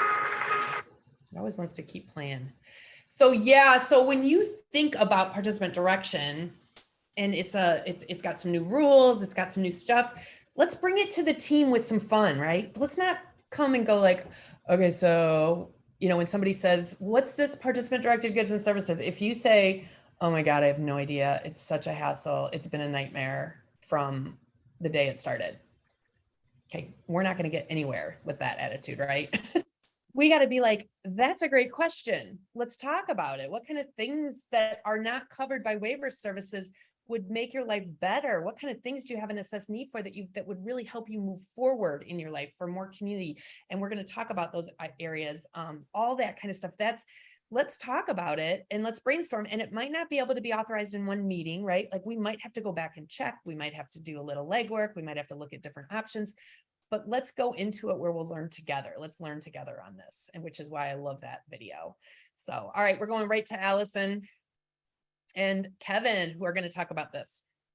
Hello. Yeah, with participant directed goods and services, it's available on 2 of our waivers right now, the self waiver and the level 1. So if you want to hit the next slide, please. So there's a little bit of a guideline for authorizing any PDGS through both of these. It's got to increase the participant safety in the home. It's got to be a least costly alternative, so that you got to look at a few different items if you're looking at adding a good or a service in. It's got to have a direct benefit to the individual, promote community inclusion, increase independence, decrease the need for a Medicaid service. Go ahead, next one. So the main difference is the PDGS is very similar for the level 1 and for the self waiver. There's a couple of differences, but they both go through the FMS. So they're both going to go through GT independence. Neither one of them is going to need to be DODD or Medicaid certified. So we are able to order stuff from Amazon, order stuff from Walmart, Target, go to different camp programs or membership programs that aren't DODD certified. The difference is that home mods and equipment are still on the level 1. So any adaptive and assistive or environmental modifications are still a separate service on the level 1. On the self waiver, it's all included in the PDGS. Self waiver still has no cap limit, while the level 1 has a $2,500 limit annually for PDGS items and services. And there are some things that will not be permitted through PDGS. It sounds great. We can, there's a ton of things we can add. We can really expand our people's, everything they can have. But there's some things that they can't have. We can't do internet service, no illegal items, no food, tobacco, alcohol, no items that are strictly used just for entertainment purposes. So no PlayStations, no Xbox. And it also can't be a specialized service. So it's got to be exclusive to somebody, for anybody. Like if anybody can join this like camp, then it's going to be PDGS approved. But it can't be like specialized. We can't have a specific like an autism camp or a Down syndrome cheerleading group. It's got to be all inclusive throughout the community. I want to throw in, I've gotten a couple questions in the last week about the home mods that, just the confusion about in the self waiver, home mods are covered through PDGS. So it gets a little confusing because home mods is not an option as another waiver service on the self. But on the level 1, all home mods are going to go through like they've always gone through home mods and environmental accessibility and all that. So you shouldn't be putting requests in for home mods, environmental accessibility things on the level 1 through PDGS because there's already a waiver service. We always look to the other waiver services first. PDGS is after we've exhausted that there's no other things. And it is confusing because in the self, there's some services that, and I will take responsibility for that. I was one of the people that did not make that quite as easy and less confusing. So hopefully someday it will be less, but for now, continue with level 1 the way it always has been, right? And we just have added this PDGS in for those things that aren't covered by those waiver services. All right. Yep. So if there's any questions or anything, here's the DODD PDGS site with the active link. PDGS through the level 1 and through the self waiver are going to go through the FMS GT independence. They're going to go through, and that's who you're going to contact through. Yep, very important. They are very involved, just like they are with PDHPC. So after Kevin had all the fun conversations with the rule and the do's and the don'ts, I will have more of the fun part and the how do we get to a yes, as Amanda had said earlier. This is where we get the opportunity to be a little bit more creative and find some different things that maybe we wouldn't have considered before. And I know that we've come across some great things in Franklin County. I know Kevin has some examples that we included in this presentation where teams have come up with some great ideas to provide supports to those that we serve. So when you get to a point where you find an assessed need that hasn't been met, we can take some time and talk about what options do we have. We can be creative, we can brainstorm. What what hasn't been traditionally covered by Medicaid. And then you walk through the rule requirements. So while you're brainstorming in your head as an SSA, you need to kind of have these in the back. Is there already a community resource? Is there already a state plan Medicaid service? Or is there already another waiver service that could provide the support? Is it an item of durable medical equipment? Has the item been submitted to Medicaid for approval? You just still go through that same process. If it's something, this is specific to the SELF waiver, as Lisa just mentioned, since the durable medical equipment and home mods are still included in PDGS for the SELF waiver. Is it prohibited? Obviously, we don't want to do that. And then, is it a specialized service? So we want to make sure that when we utilize this service, we are authorizing activities or things in the community that are inclusive. So community inclusion. So that includes all community members. It's not just for those individuals that we serve. Next slide there. Oh, okay. So here is an example of some brainstorming. There was an assessed need that was identified, and then we walk through what we need to do. So did we outline in the assessment what was needed? In addition to the assessment, is there a physical, occupational, speech therapist, or other professional assessment that might support the need that we could include within the Ohio ISP? Do you have an invoice or an idea available of what the cost is going to be? And have you followed through with your internal county board review process that is noted in rule and guidance from the department?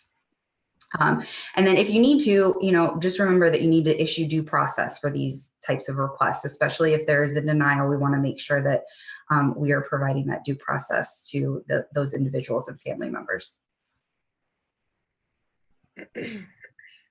Come on. So there was that pressure vest in that last photo. That was the example. And this is how we got there, what it might look like in the Ohio ISP. And we say might because nothing is 100%. This is the way it's supposed to be. Each person is going to be different. Their needs are going to be different. And so it's important to identify within the Ohio ISP which sections it makes sense for that person. And in this scenario, it makes sense in two sections. So safety and security, it is relevant under what self-help skills does the person use when they're upset or worried. And we've identified deep pressure from a tight hug, a weighted blanket, or other safe method. And in this case, we came up with this pressure vest. It's also relevant to community living. We're talking about utilizing this as an adaptive equipment for those coping techniques. So we've outlined that. And then you may not be familiar with the Ohio ISP, but this is kind of an outline of each section in the assessment identifies if it's a paid support or a natural support. So you can see that we have marked both of those options there.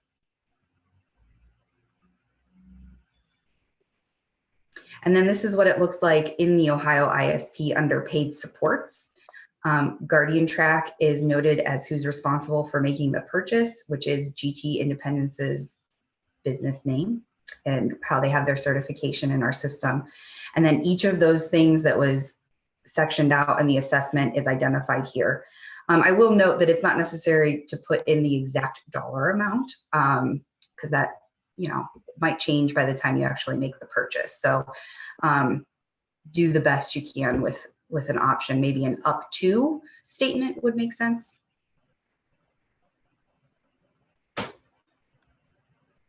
In the authorization in MSS, the service provider is going to be Guardian Track. Do a sweet little description on it, kind of describing what the item was. And vendor is where we got it from. So this one was funandfunction.com. And we put the total on there.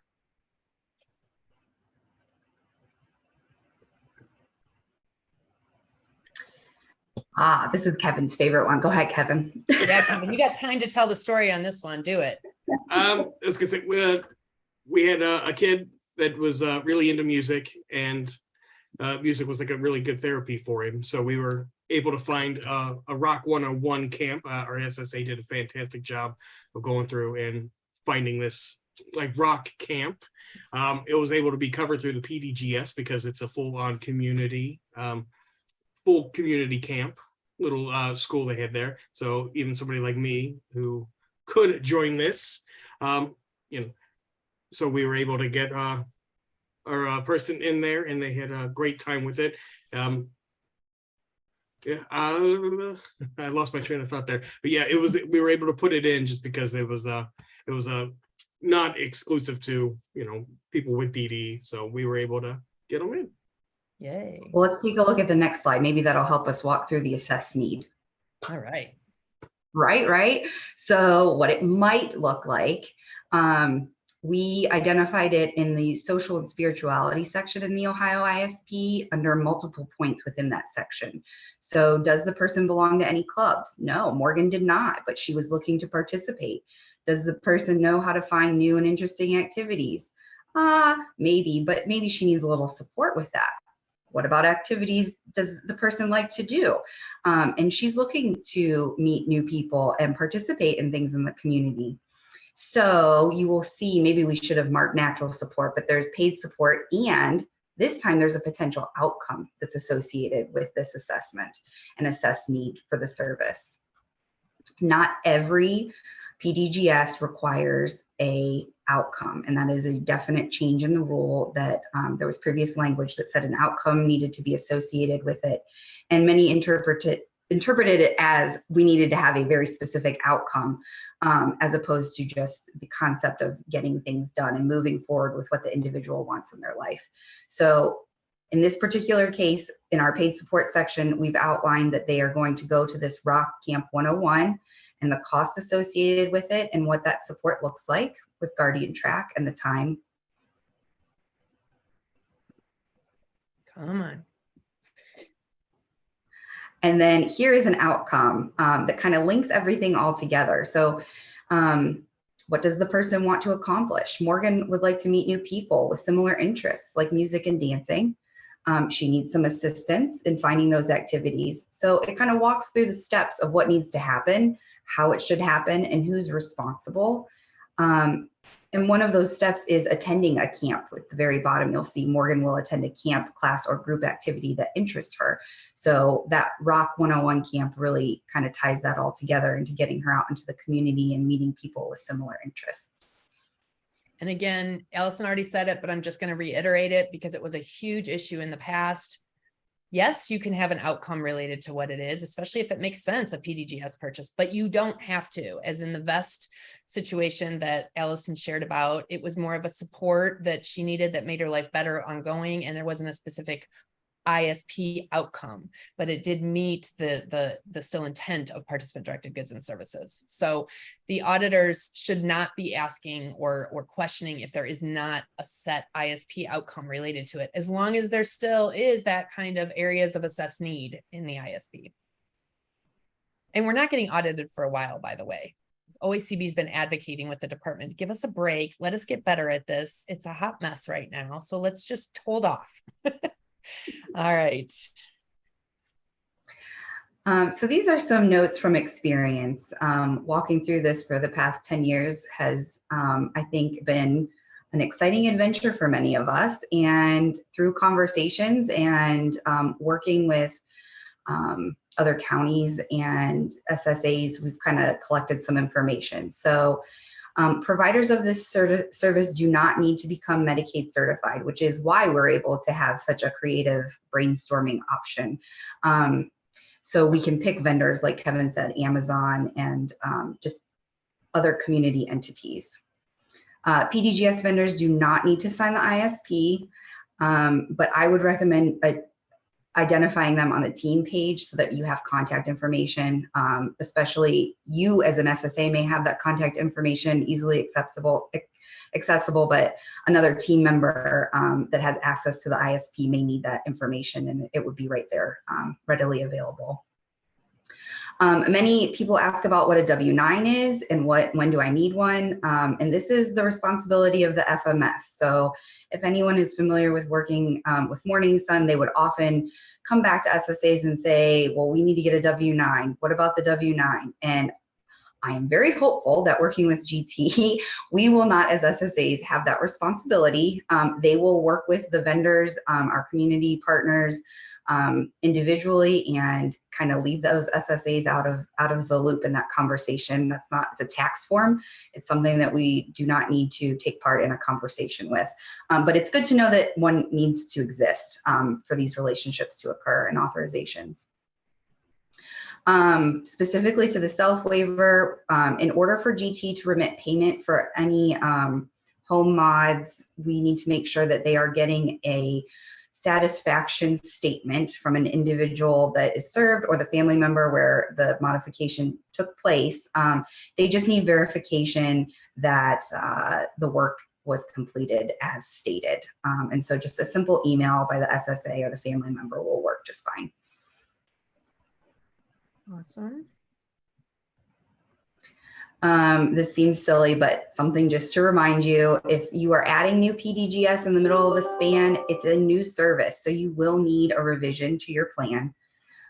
During the annual planning process, it is a good idea to identify all PDGS that was previously authorized, determine if it's going to be continued, and then make sure that you're requesting updated invoices so that you have the updated costs that will help you with your budget moving forward.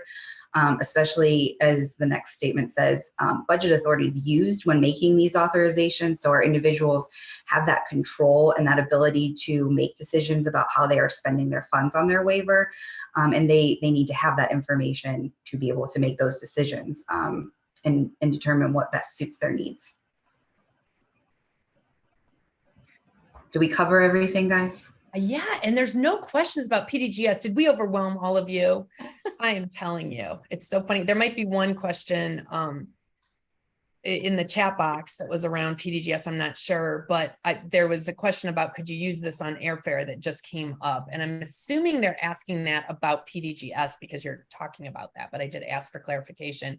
And I did want to make sure that people knew that the self-directed transportation is specific to ground transportation. If your question is about airfare on PDGS, then I don't know the answer to that question. And I would say that, and I will defer to a team discussion and checking in with people and all those things that we like to say about it because it is different. Okay, yeah, she did say she was asking specifically, Allison. Have you had any circumstances, Allison, where PDGS paid for airfare? We have not in Franklin County, at least that I know of. I mean, I would say that the internal review process with the county board has kind of made sure that we've followed the rule and kind of are checking all of those boxes. And so if you're doing that with your assessed need and really documenting the conversation, but I feel like that it depends on what the circumstances are. I'm not sure, right? Similar to taking the bus to yes, Florida. Yeah, similar to taking the bus to Florida. You got to know a little more details about it. Amanda, you want to throw in anything or you just want to plead the fifth on it? I really inserted my foot into my mouth with the recreation. Well, we're going to clear that one up in just a minute. That was me, actually. You just call it out. You just put it in mine. Yeah. Yeah. Yeah, I don't know. That's give us a specific example, send it to waiver policy TA. I'll shoot it up the flagpole because I'm not really sure. When Amanda was talking, there was a question in the open Q&A about where is it in rule that self-directed transportation cannot be for recreational purposes. And I believe it was me that said that. It says that in PDGS rule, right? So I made that up. I just made it up, right? And which is what happens in Ohio all over the place, right? But there does have to be an assessed need. So why are they going to that place, right? That's, I guess, what I should have said instead. So it's not, you're right, under self-directed transportation, there is nothing in the rule about recreational, that things are not allowed. In PDGS, there is something in the rule about strictly recreational is not allowed. It's so funny, Lisa, because when we did our initial trainings, we even called out different opportunities of recreation, right? To bring you closer to your community. Yeah. And some of the examples were go to a hockey game, go to a soccer game, go out with your friends. And I'm like, oh, why did I jump on Lisa's bandwagon? Because it's, to me, it's what are you getting? We need to identify what the person's getting out of going to the hockey game in the ISP. Like, it can't just be, everything's great in my life and now I'm going to hockey games. Like, you can't have a plan that doesn't show the person wants to meet more, the person wants to get out, the person's trying to meet friends. I mean, just put a reason why. It just makes life a little bit easier. I mean, I agree. Everybody should go to a hockey game if they love hockey. At least tell us they love hockey and wish they could go to more games, right? That just makes your life easier as an SSA. Write it in the plan, like. So, absolutely. If it's something that helps an outcome, that's a no-brainer. That's so good. Woo, that's the safest way to go. But we don't have to have it an outcome. How does a compression vest just help? Why do we want a compression vest? Okay, so we have a couple questions and we just have about 5 minutes left. And wow, 375 of you guys are staying on here. Woo! Let's give a little hands up for our participants that you are putting up with us and our presenters who are just keep talking. So there was a quick question for you, Kathy and Kevin. The family satisfaction statement that the FMS needs, does it just need to be an email from SSA or the family or both? There's not a form. It's just an email from either or has been my experience. So. And again, it's a new FMS. That's something you'll follow up with the FMS and have communication with them what they want. So more information coming on that one. There was also a question. A lot of people are asking they can't open the slides that I downloaded because they're in the iCloud. I'm sorry. It's too big to just put in there. So you're going to have to, it'll be on Member Connect. So you'll be able to log in. In fact, the one that we used last week is already there, and I'll put this one in instead of it since it's updated a bit. So no, I'm not going to put it back in the chat box again. It'll be in Member Connect. We're good. There is another question about what is the budget for self-directed transportation for the level 1 waiver? No budget. It has to fit within the waiver budget. Yeah, there is no set budget in either level 1, in any. To be honest, in any waiver, level 1 self or the IO. And so that is a big question, and it's important that we don't, you will hear about it, by the way, from the advocacy groups. If you say that there is a cap on it, it obviously still needs to be within the budget limits of your overall waiver. And for the IO, there may be a situation where you would have to put in for a prior auth, and we're still working on that process, what that will look like for the IO waiver if that's needed. So Lisa, could you or maybe Allison clarify that $12 limit? There's a question I'm not going to about clarify, it. Dana. I've said it 18 times. No, Well, there's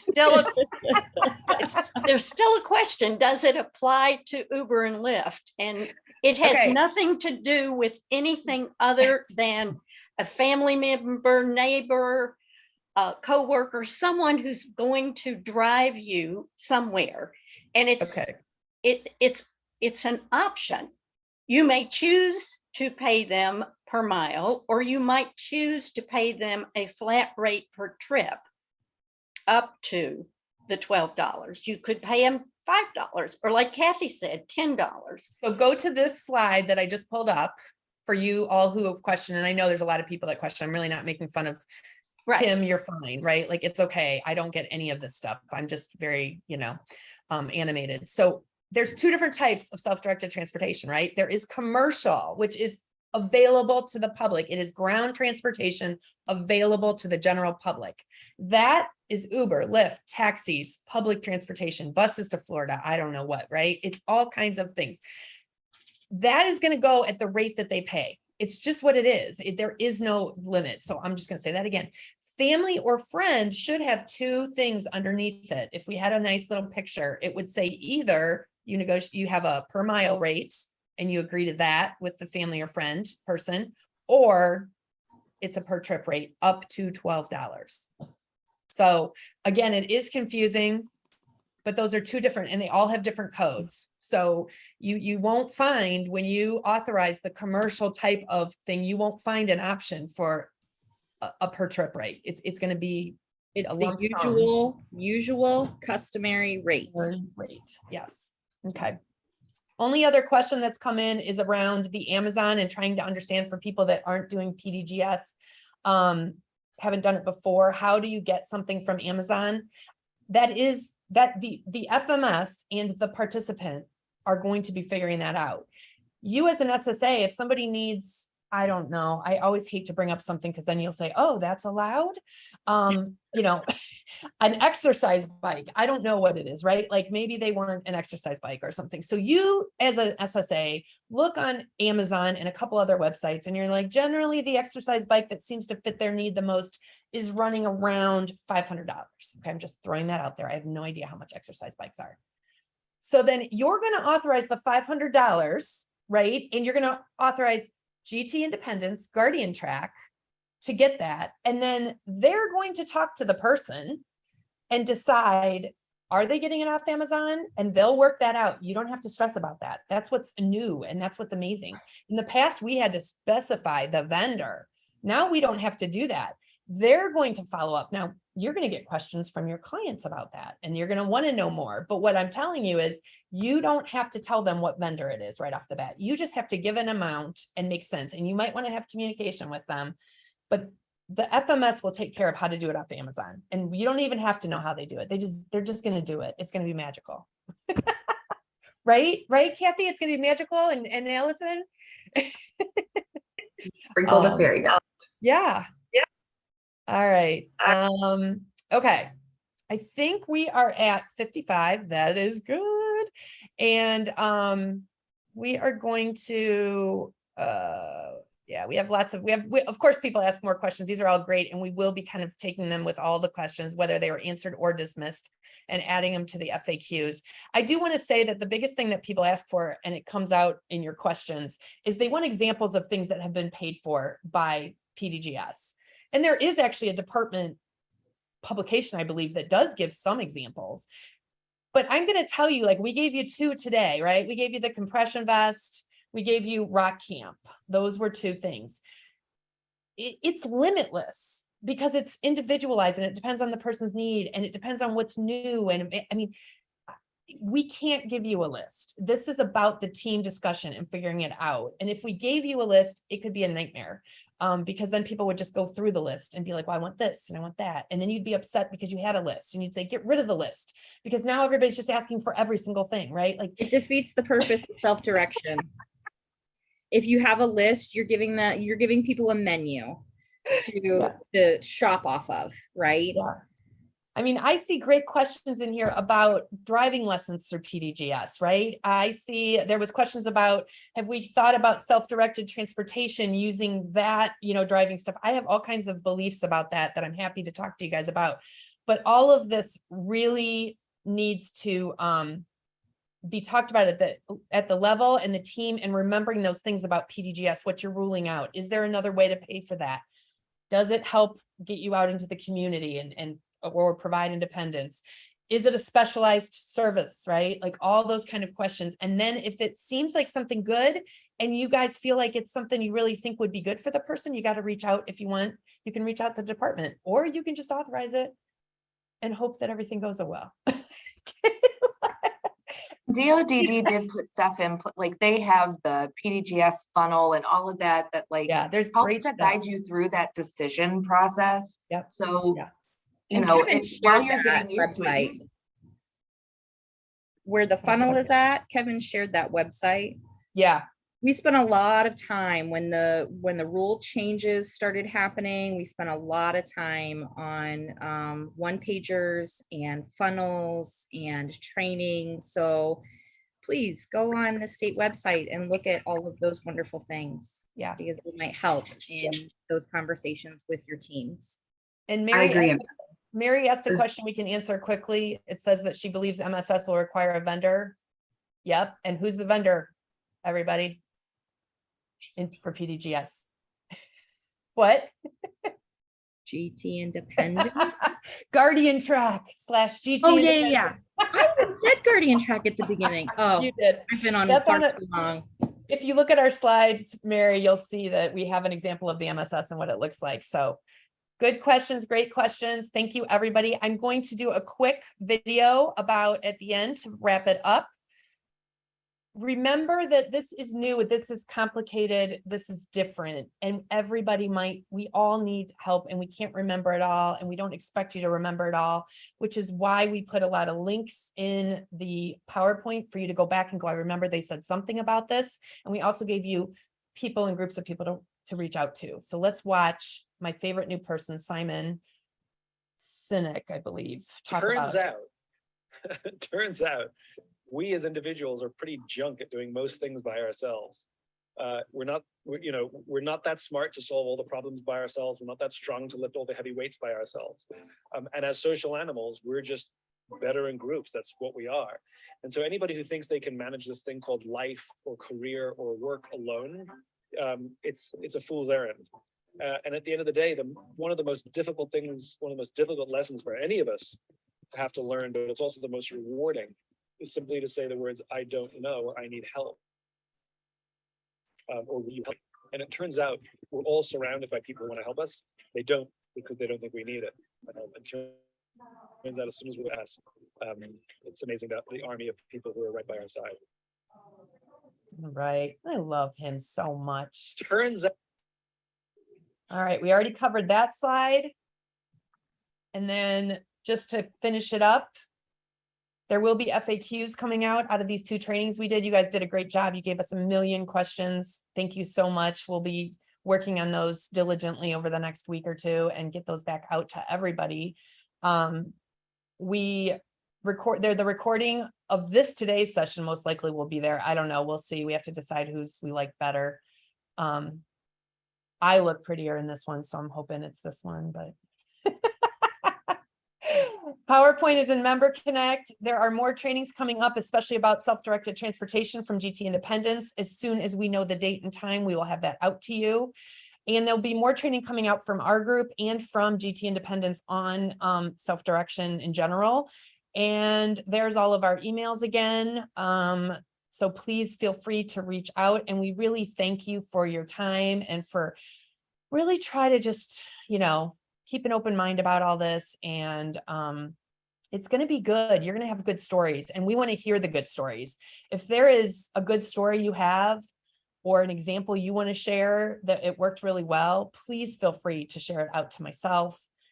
Even I'm sure Amanda would love to hear happy stories every once in a while instead of like whiny, sad, messed up stories. Yeah, I said whiny. I'm sorry. I shouldn't have said that either. All right. So that is it for today. It is 11:01 and you guys were a captive audience. Thank you so much. All right. I'm going to stop the sharing. I don't think I can. Oh, I can stop the recording. Stop recording.